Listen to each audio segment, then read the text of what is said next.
Cara mengatasi file diproteksi ataupun dihapus oleh 360 security. Nah, kita coba ya ekstrak resetter. Nah, saya ekstrak resetter L5290 dan ternyata diblokir oleh 360 total security ataupun antivirus 360 total security ya. Nah, lalu bagaimana cara mengatasinya? Ya, kita coba klik panah di bawah ya, panah ke atas di bawah, kemudian kita cari ikon 360 total security-nya ya. Nah, kemudian kita klik kanan dan pilih di bagian setting.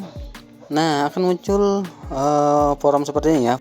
Kemudian kita pilih di bagian trust list ya. Nah, yang di tengah, nah trust list. Kemudian kita pilih di bagian add direct ataupun tambahkan folder yang akan kita percayai sebagai folder aman. Nah, di sini folder resetter yang kita ekstrak tadi kita pilih, kemudian kita pilih OK.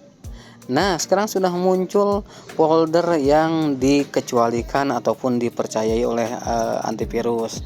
Nah, kita coba ekstrak kembali resetternya. Nah, kemudian kita buka. Dan sekarang untuk add programnya tidak terhapus oleh antivirus.